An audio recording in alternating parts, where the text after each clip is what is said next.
What's up, boys? We're back here with another YouTube video. Today I'm gonna be doing a mech build actually in TVZ. This is one that I've used to do a lot before and have recently started doing it again after Maru said that mech was the move these days.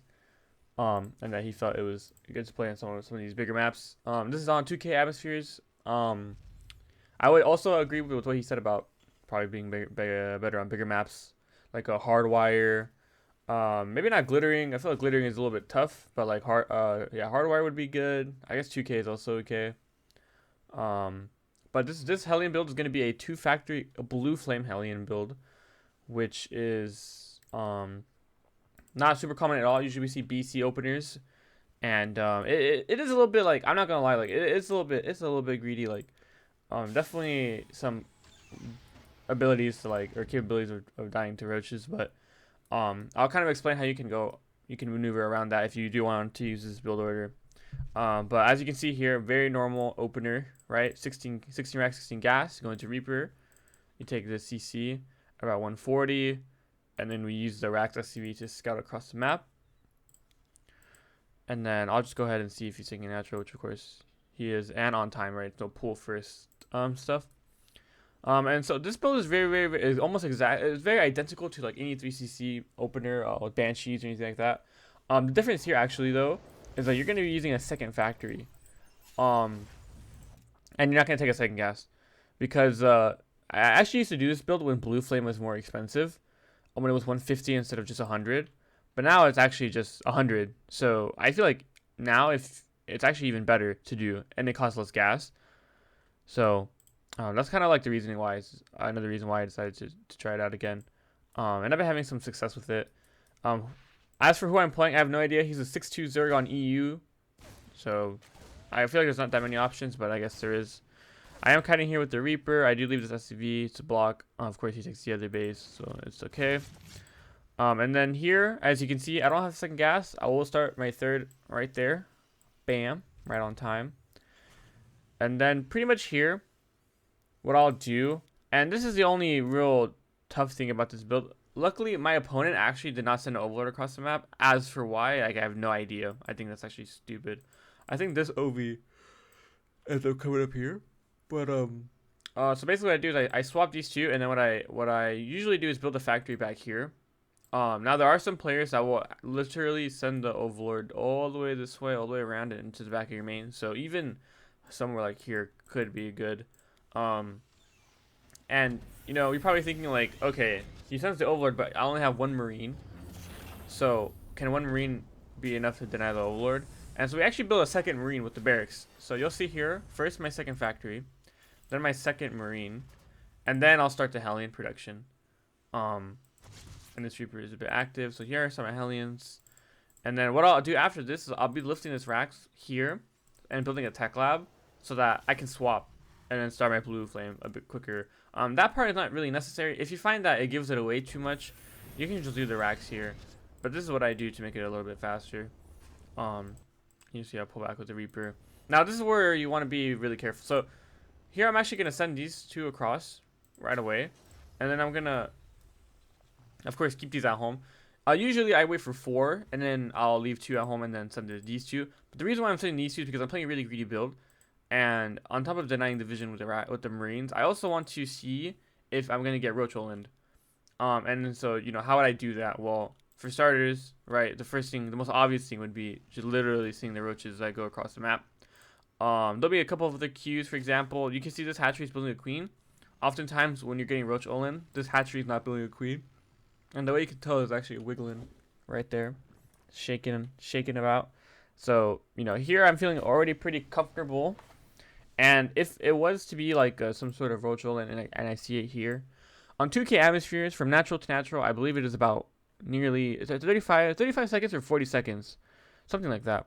From natural to natural, so it'd be from like here to here.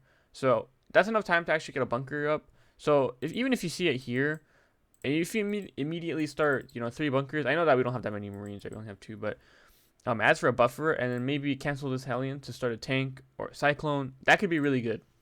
And that that would give you enough time to have a chance to hold. I'm not saying that you're not going to lose any SCVs. I'm not saying that it's a guaranteed hold. I'm simply saying that by doing that, you limit the ability to die to Roach Olins. Okay. And then now you can see here I'm sending the rest of my Hellions across the map, and I'm keeping this Overlord away with the Marines.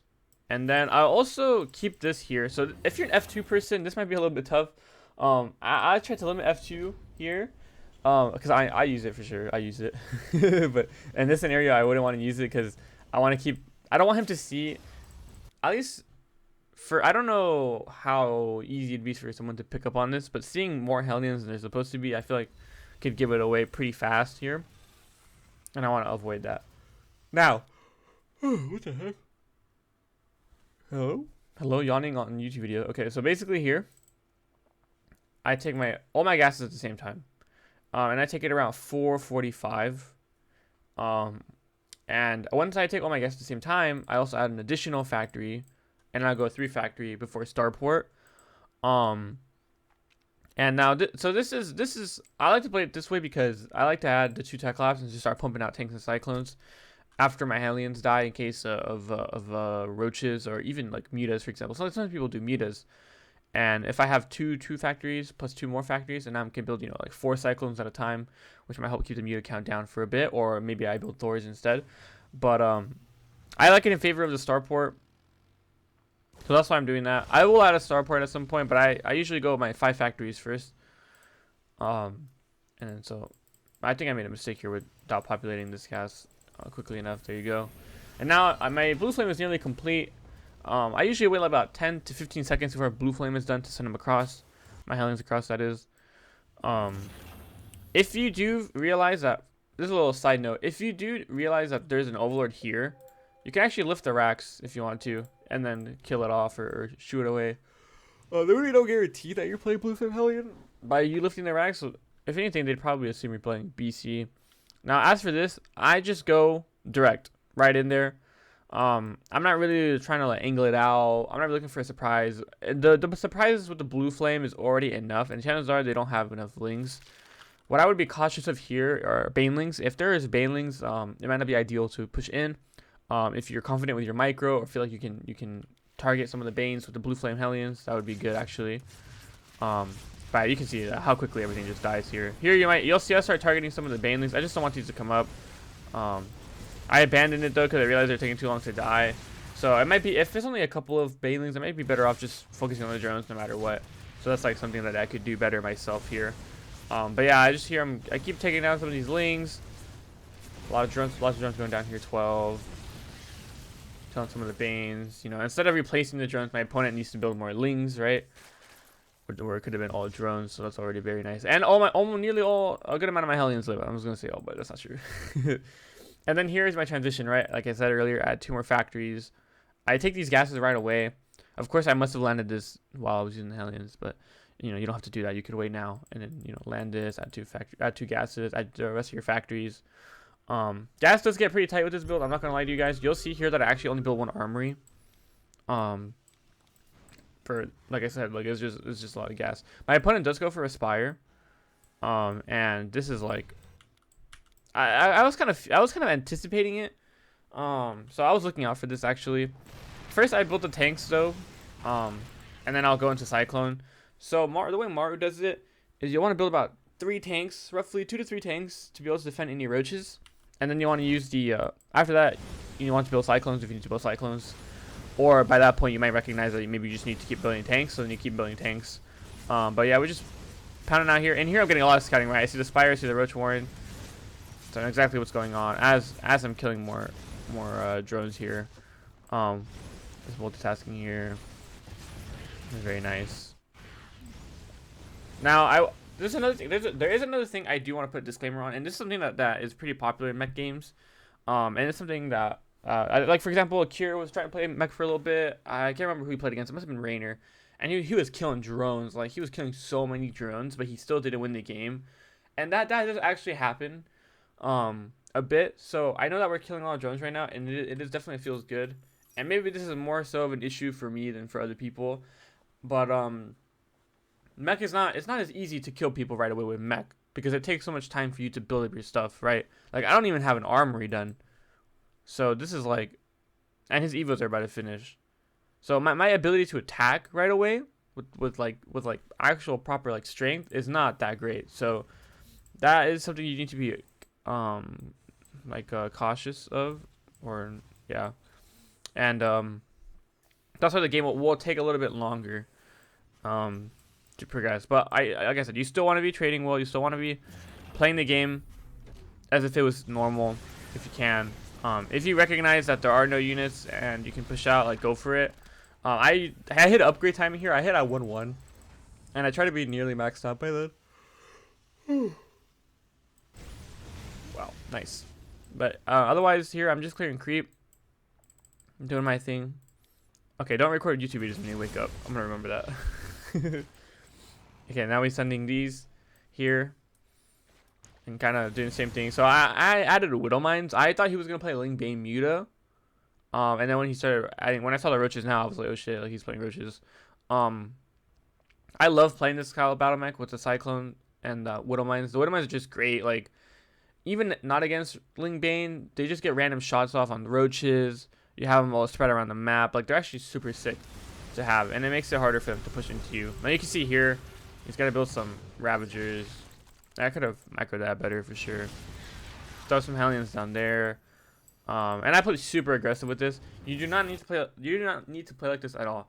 If you want to play the slower mech, you can, or if you want to do a battle mech where it's more focused on a single point, you can go ahead and do that.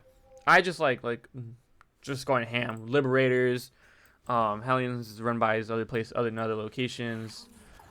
You can see here, for example, like I'm running those 2 Liberators, one in the main, one up in his base, and then I'm controlling these here. So if you want to play like that, like, definitely. The cool thing about it is that I know, like, for me, or at least on that POV right there, it looks kind of fast. It is not at all. Like, you siege the Liberators, you forget about them. Like this one that I had here, forgot about it. But did I kill drones? I probably killed a few. Yeah, same thing here.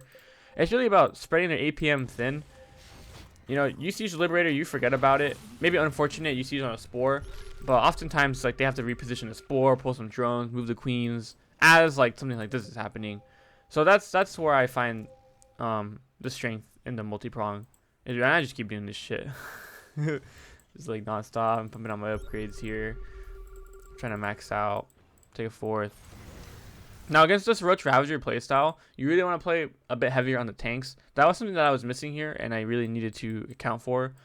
Was I needed a bigger tank count. If you want to do this big +1 move out where you're like maxed out, or even like 2-2, you want to be having a really good sieging potential with tanks. At least when it comes down to this composition here. Thankfully this trade works out for me. I don't really lose. I don't lose too many workers. I think I lost like 10 there. He's got 66 drones. Like, I've been doing a good job of keeping his worker count down, and you can see, like, I'm getting insane value. And now I start adding my siege tanks because I realized that I want to start doing this push here. I did lose this, was a bit unfortunate, and those are definitely felt, those kinds of losses. So please be careful with that if you can. My mistake here was not clearing the creep first before trying to kill this base. That definitely would have been better for me in the long run, but alas, I did not do that. And then yeah, so just doing this fat move out. I got 8 factories, building Liberators. I start adding additional command centers now. So this really isn't what people would consider like normal slow mech with like lots of CCs. You just like wait till your battle cruisers or some shit like that. Like this is actually like some, I don't see, this feels like bio in a way. A little bit slower with building up, but the multi-prong potential is there, and it's honestly been a lot of fun to play again. So I'll just keep pushing here, funneling him through this choke as my siege tanks get some shots in. Of course, here I need more tanks. This is not enough. If I have like 5-6 tanks, it's a lot better. Kind of same thing going on here with the Liberators, right? Like I said, it's a lot more APM. I might be losing this fight, and I might have lost a few tanks, but I've definitely killing a lot of stuff on the other side of the map here with the Liberators. And so here, so my mistake this game was that I needed to build a tank count a little bit sooner and a bit heavier, and then I would have been able to really force the issue here. So basically, don't make the mistakes I did. If you're gonna do this 1-1 attack and you're playing against Roach Ravager, make sure that you are building tanks and that you build up that tank count. so that you can, push in there easily trading. You'll see once they start adding more tanks, you'll see how much easier it becomes to trading on Star Ravager. But yeah, for the most part here, I'm just multi-pronging, man. Just same thing with the Hellions. I'll throw them in there and I'll forget about them. Like, that's all you need to do. You throw them in there and you just forget about them. Like right here, bam, I'm just killing out drones and I just don't care anymore.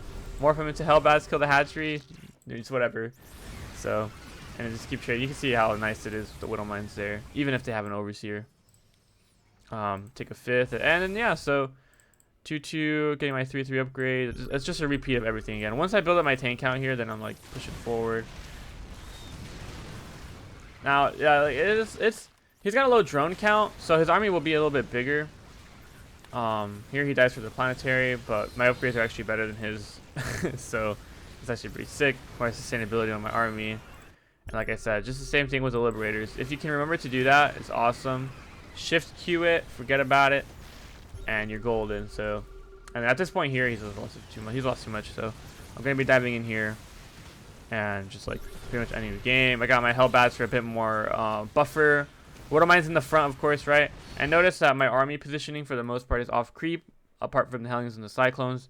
Just make sure that you follow that positioning. You just don't want them to get a quick runoff on your tanks.